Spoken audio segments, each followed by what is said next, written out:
Hi, fans of high-quality entertainment. So my next interview is going to be sometime in August, probably, hopefully in the next week or two.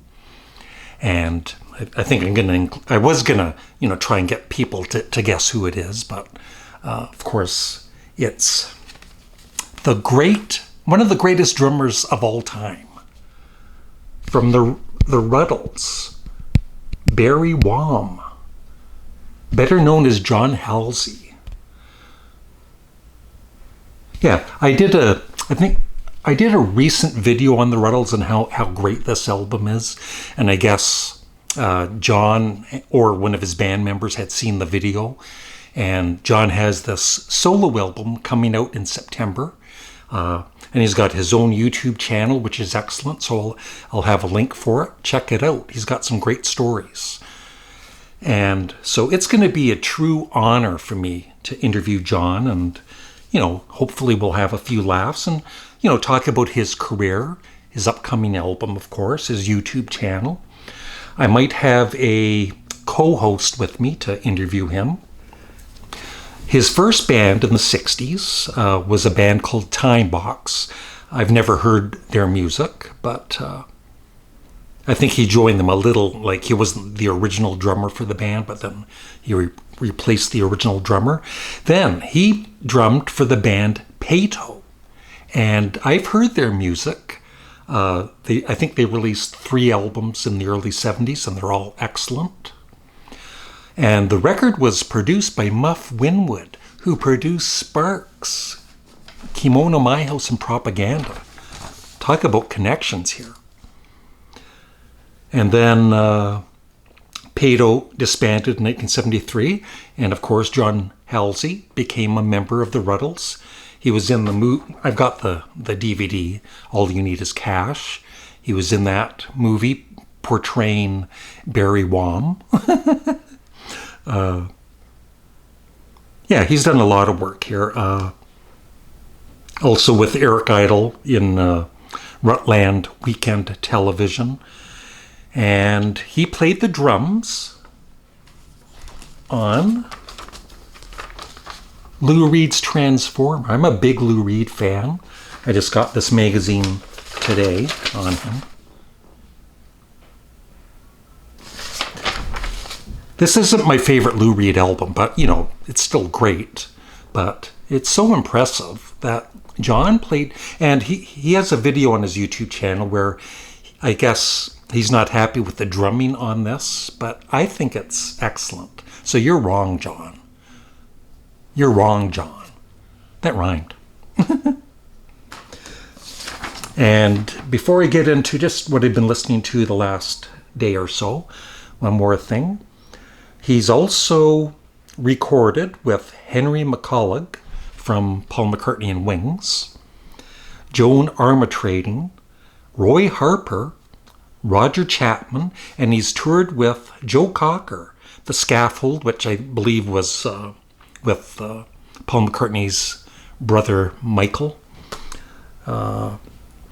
Grimm's, Chris Jagger, Mick Jagger's brother, Neil Innes, is that how you pronounce it? I always forget. Of course, from the Rutles, Viv Stanshall from the Bonzo Dog Doodah Band, and Joe Brown. Very impressive. I thought my resume was impressive. So yeah, looking forward to the interview. And if you have any questions for John related to his career, especially with the Rutles, leave your questions below. Oh, enough about him. Yeah, so I love the Rutles. They're almost as good as another band called the Beatles. So last night, I listened to 5 albums. I always, I go to bed, fairly early, and I just listen to music and relax. So I first listened to an album that I probably hadn't played in maybe a couple of years, But I love the album, but there's just other albums by this band I would play first. It's the debut album by The Clash. Now, I love this album. I think my issue with it is the production.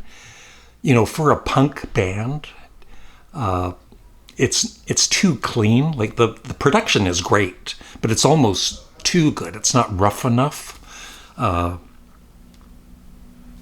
Just my opinion. I would love your thoughts on what you think of the debut album by The Clash. And then I played their second album, which, when it came out, it was disappointing. I didn't really... I just thought it was okay. I loved Safe European Home and English Civil War and Tommy Gunn. And then the rest of it kind of didn't do anything for me. But I love this now. I think it's underrated. But once again, the only issue with it is the production. It's too...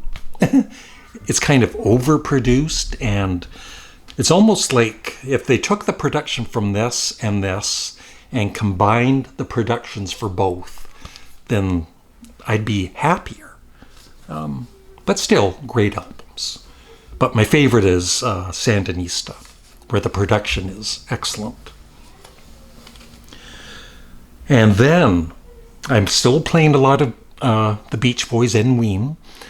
For the Beach Boys, I listen to Smiley Smile once more. I always listen to the stereo version of it. And I don't know, when I'm listening to this, it's like, Pet Sounds, I think, will always be number one for me. But the other albums, it always changes. And I'm starting to think this might be my second favorite Beach Boys album. It is just, it's gorgeous. The vocal harmonies and everything.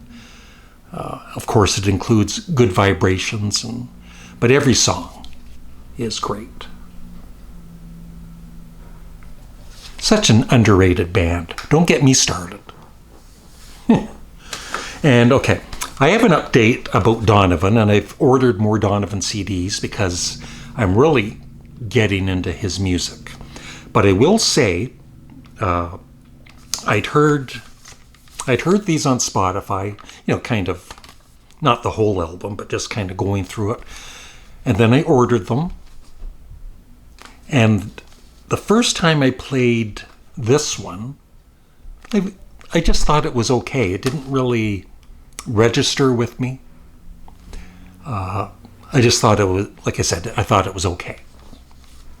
And this one I liked a bit more, but I didn't love it on first listen all the way through. And then last night, on my second, or maybe my third listen, I love these. I am a fan. There's something about Donovan. I know, some of his music is maybe a little sugary sweet or whatever, but what I love about him is you can tell he's confident in himself and what he's singing and everything. You believe everything he's singing, even if some of the lyrics are a little hokey or whatever. And just his whole vibe is very, very relaxing. So if you're all stressed out and you want to listen to something to calm you down,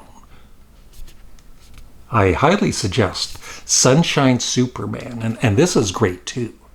Mellow Yellow. So, like I said, I got more on the way, so stay tuned. And that is it. Yeah, I love getting these. I'm not buying the rock magazines like I used to because they're so, they're expensive, like Mojo and Uncut and all that. So I've really cut back on buying magazines. And even though this was $30, it's worth it because it goes through his whole career, and all of his albums are reviewed, and so I read the whole magazine. And so looking forward to reading that. And I'm looking forward to interviewing John Halsey, the great drummer for the Rutles, one of the greatest bands of all time. Thanks for watching. Have a great day. Goodbye.